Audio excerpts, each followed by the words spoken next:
तो हेलो दोस्तों, कैसे हैं। हमने पिछले वीडियो में कोई 52 सवाल किए थे 12 फिजिक्स का। तो आज हम उससे आगे देखेंगे। ये पार्ट 2 है। तो चलिए वीडियो को स्टार्ट करते हैं। उससे पहले अगर आपने अभी तक भी सब्सक्राइब नहीं किया है तो सब्सक्राइब जरूर से कर दीजिए। तो चलिए वीडियो को स्टार्ट करते हैं। हमारा 53 नंबर सवाल का था क्या है वो हम देख लेते हैं। 53 नंबर सवाल है, किसी प्रेरक में संचित चुंबकीय ऊर्जा का मान कितना होता है। किसी प्रेरक में संचित चुंबकीय ऊर्जा का मान कितना होता है, तो 1/2 Ni² होता है। तो ऑप्शन में आपको ये मिल सकता है। ये बहुत इंपॉर्टेंट क्वेश्चन है।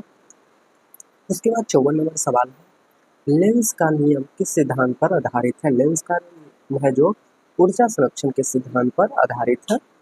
55 नंबर सवाल कहता है, किसी परिनालिका के लिए घनत्व का मान कितना होता है। किसी परिनालिका के लिए घनत्व का मान यहाँ पे b²/2μ0 होता है। ऑप्शन में आपको यही मिलेगा या आपको मिल सकता है b−2μ0 भी रहेगा। उसके बाद 56 नंबर सवाल है, स्वप्रेरकता का एसआई मात्रक क्या होता है। स्वप्रेरकता का एसआई मात्रक हेनरी होता है। भंवर धारा की खोज किसने की। भंवर धारा की खोज है जो फोको ने किया था और इसको हम फोकाली भी कहते हैं। दोनों में से कोई भी ऑप्शन में आपको मिल सकता है। तो चलिए मिलते। नेक्स्ट वीडियो हमारा है 58 नंबर सवाल है, जो ये एक तरह से 2 नंबर में भी पूछा जाता है। भंवर धारा को फोको धारा। जब बदलते हुए चुंबकीय फ्लक्स में किसी धातु के गोले को गतिशील किया जाता है तब गोला में कौन सी धारा उत्पन्न होती है। तो भंवर धारा या फोको धारा। ये आपको 2 नंबर में पूछेगा, भंवर धारा किसे कहते हैं या फोको धारा किसे कहते हैं। तो आपको ये 2 लाइन है जो 2 नंबर में आपको लिखना है। जब बदलते हुए चुंबकीय फ्लक्स में किसी धातु के गोले की गतिशीलता किया जाता है तो गोला में कौन सी धारा उत्पन्न होती है, या आपको यहाँ से लिखना है उसे भंवर धारा कहते हैं या फोको धारा कहते हैं। 59 नंबर सवाल है, डायनमो किस सिद्धांत पर कार्य करता है। डायनमो हमारा है जो किस सिद्धांत पर कार्य करता है, विद्युत चुम्बकीय प्रेरण के सिद्धांत पर कार्य करता है। 60 नंबर सवाल है, विद्युत चुम्बकीय प्रेरण की खोज किसने की थी। विद्युत चुम्बकीय प्रेरण की खोज की थी फ्राइडे ने किया था।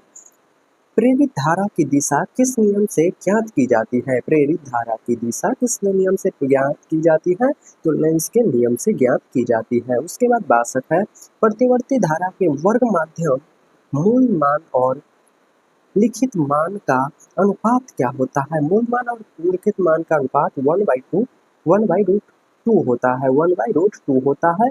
63 नंबर सवाल है, पूरे चक्र में प्रतिवर्ती धारा का औसत मान क्या होता है। तो ये 0 होता है। पूरे चक्र में प्रतिवर्ती धारा का औसत मान क्या होता है, तो 0 होता है। उसके बाद 64 नंबर सवाल है, प्रतिवर्ती धारा के प्रथम अर्धचक्र के लिए मान कितना होता है, तो 2I0/π होता है। 2I0/π होता है। उसका 65 है, यदि प्रतिवर्ती विद्युत वाहक बल का शिखर मान ε0 हो तो वर्ग माध्यम मूल मान क्या होगा, तो ε0/2 होता है। उसके बाद 66 नंबर सवाल हमारा कहता है, आभासी धारा और शिखर धारा के बीच क्या संबंध है। तो आभासी धारा बराबर शिखर धारा बट्टे √2 होता है। ये आपको ऑब्जेक्टिव में मिलेगा और ये आपको स्टार 3 स्टार है। ये बहुत इंपॉर्टेंट क्वेश्चन है, 2 से 3 बार में पूछा चुका है। आभासी धारा और शिखर धारा के बीच क्या संबंध है, तो आभासी धारा बराबर शिखर धारा बट्टे √2 होता है। 67 नंबर सवाल है, प्रतिवर्ती धारा के शिखर मान और वर्ग माध्यम मूल मान का अनुपात होता है √2। प्रतिवर्ती धारा और शिखर मान और वर्ग माध्यम मूल मान का अनुपात √2 होता है। 68 नंबर सवाल देखते हैं। 68 कहता है, ये क्षेत्रफल के किसी धारावाही कुंडली के केंद्र पर चुंबकीय क्षेत्र B है, तब कुंडली का चुंबकीय क्या होगा। तो 2BA/μ0 क्रॉस √A/π होता है। ये आपको ऑप्शन में मिलेगा। तो ये बहुत इंपॉर्टेंट है क्वेश्चन, आपको ये ध्यान में रखना है। उसके बाद 69 है, LCR परिपथ में जब धारा का मान महत्व होता है तब उसकी कोणीय आवृत्ति का मान क्या होगा। ये भी आपको बहुत इंपॉर्टेंट है। तो ये ओमेगल बराबर 1/√LC होता है। ये बहुत इंपॉर्टेंट क्वेश्चन है, इसको आप 2 से 3 बार जरूर पढ़ लीजिएगा। 70 नंबर सवाल है, प्रतिघात का मात्रक क्या होता है। प्रतिघात का मात्रक ओम होता है। ये आप सभी को पता होना चाहिए। 71 नंबर सवाल है, प्रतिरोधकता का एसआई मात्रक ओम मीटर होता है। प्रतिरोधकता का मात्रक क्या होता है दोस्तों? तो ओम मीटर होता है। डायनमो किस सिद्धांत पर कार्य करता है? तो विद्युत चुम्बकीय प्रेरण पर काम करता है। डायनमो किस सिद्धांत पर कार्य करता है? विद्युत चुम्बकीय प्रेरण पर। उसके बाद 73 नंबर सवाल है हमारा, धारतीय धारतीय धारतीय प्रतिरोधकता का मात्रक क्या होता है? धार प्रतिरोधकता, यहाँ से धार प्रतिरोधकता होगा का मात्रक ओम होता है। धार प्रतिरोधकता का ऐसा मात्रक ओम होता है। उसके बाद 74 है, एल आर परिपथ की प्रतिबाधा कितनी होगी? एल आर, ये आपको ये 4 से 5 बार आपको एग्जाम हॉल में पूछा हुआ सवाल है, तो ये थोड़ा ज़्यादा ये ध्यान दीजिएगा। एल आर परिपथ की प्रतिरोधकता कितनी होती है? तो root R square plus omega square और एल स्क्वायर होता है। तो ये आपको ध्यान रखना है, ऐसा क्वेश्चन आपको 2-3 मिलेगा। तो यहाँ पे क्या प्रतिरोधकता पूछ रहा है, इसीलिए हमारा ये ऑप्शन हो जाएगा राइट।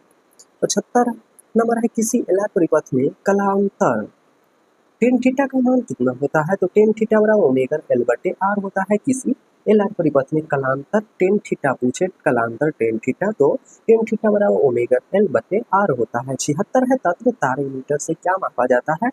तत्व तार मीटर से प्रतिवर्ती धारा का वर्ग माध्यम मूल मान होता है।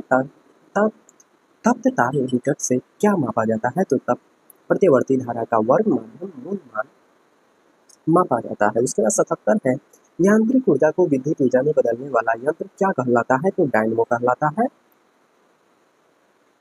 उसके बाद 78 नंबर सवाल देखते हैं। 78 हमारा कहता है, ट्रांसफार्मर के ओर परतदार होता है क्योंकि भंवर धारा से होने वाली हानि को कम करने के लिए, भंवर धारा से होने वाली हानि को कम करने के लिए होता है। उसी प्रकार यहाँ 79 है, किसी ट्रांसफार्मर के प्राथमिक कुंडली N1 तथा द्वितीय कुंडली N2 लपेट है। ये दोनों है जो लपेट है, तो उस ट्रांसफार्मर में चाहिए होने के शर्त क्या होंगे? तो N2 लेस देन N1। ये आपको याद रखना है, ये 2 से 3 बार यहाँ पे एग्जाम में पूछा हुआ सवाल है ये। 79 नंबर। तो आप चलते हैं 80 नंबर पे। 80 नंबर सवाल कहता है, यदि किसी ट्रांसफार्मर के लिए N1 लेस देन N2, तब वह ट्रांसफार्मर किस प्रकार का ट्रांसफार्मर होगा? तो अपचयी ट्रांसफर होगा। ये भी आपको पूछा हुआ है, एक बार पूछा हुआ सवाल है। 81 नंबर है, प्रतिवर्ती धारा और विद्युत वाहक के बीच कलांतर थीटा हो तो शक्ति गुणांक का मान कितना होगा? तो cos थीटा होगा।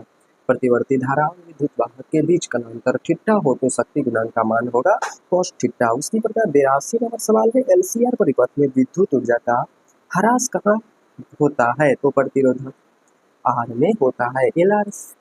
एलसीआर परिपथ में विद्युत ऊर्जा का ह्रास कहाँ होता है? तो प्रतिरोधकता आर में होता है। प्रतिरोधकता को हम आर से दर्शाते हैं, कैपिटल आर से। उसके बाद 83 नंबर सवाल है, प्रतिवर्ती धारा में प्रतिवाहित धारा आई और वोल्टेज वी के बीच का कलांतर थीटा हो तो धारा के वह ठीक हिस्सा क्या है? तो आई साइन थीटा हो जाएगा। 84 नंबर सवाल देखते हैं, प्रतिवर्ती धारा परिपथ की यथार्थ शक्ति पीटी तथा आभासी शक्ति पीए होता है, तो शक्ति गुणांक का मान कितना होगा? तो पीटी बटे पी में होता है। 85 है, एलसीआर परिपथ में विद्युत अनुनाद के लिए आवश्यक शर्त क्या है? एलसीआर परिपथ में विद्युत अनुनाद के लिए आवश्यक शर्त होता है ओमेगल बराबर 1 बटे ओमेगल सी, ओमेगल होता है। ऑप्शन नंबर यहाँ पे आपको ये भी मिलेगा ऑप्शन में। उसके बाद यहाँ पे 86 है, ट्रांसफार्मर के क्या कार्य है? ट्रांसफार्मर के क्या कार्य होता है? तो ट्रांसफार्मर प्रतिवर्ती वोल्टेज को बढ़ाया ना या घटाना, इसका ट्रांसफार्मर का काम है प्रतिवर्ती वोल्टेज को बढ़ाना या घटाना, इसका कार्य होता है ट्रांसफार्मर का। 87 है, एलसीआर परिपथ में आवृत्ति का मान कितना होता है? एलसीआर परिपथ में आवृत्ति का मान होता है F0 बटे F0 बराबर 1/2 पाई रूट अंडर LC होता है। उसके बाद अगला नंबर सवाल है 88 नंबर है, चुंबकीय फ्लक्स का ऐसा मात्रक वेबर होता है। चुंबकीय फ्लक्स का ऐसा मात्रक वेबर होता है। 89 है, चुंबकीय ध्रुव की प्रबलता का ऐसा मात्रक एम्पियर मीटर होता है। चुंबकीय ध्रुव की प्रबलता का ऐसा मात्रक एम्पियर मीटर होता है। उसके बाद 90 है, चुंबकीय आघूर्ण का ऐसा मात्रक क्या होता है? जूल टेस्ला होता है, या इसको ऐसे भी लिख सकते हैं, जूल टेस्ला इनवर्स भी लिख सकते हैं। 91 है, चुंबकीय आघूर्ण कैसी राशि है? तो सदिश राशि है। चुंबकीय आघूर्ण सदिश राशि है। उसके बाद 92 है, चुंबकीय क्षेत्र वेक्टर बी में चुंबकीय आघूर्ण वेक्टर एम किस यहाँ पे किस धारावाही रूप पर बल आघूर्ण कितना होता है? तो बला घूर्ण, इसको हम बला घूर्ण बराबर vector M cross vector B हम कहते हैं। उसके बाद अगला हमारा है 93 नंबर सवाल है वेक्टर एम। वेक्टर एम चुंबकीय आघूर्ण वाले किसी चुंबकीय क्षेत्र में वेक्टर बी में थीटा कोण से घुमाया जाए तब घुमाने में किया गया कार्य कितना होगा? तो ओमेगल बराबर M B into 1 minus cos theta होता है। ये आपको 2 बार पूछा हुआ सवाल है, इसलिए आप ध्यान दीजिएगा।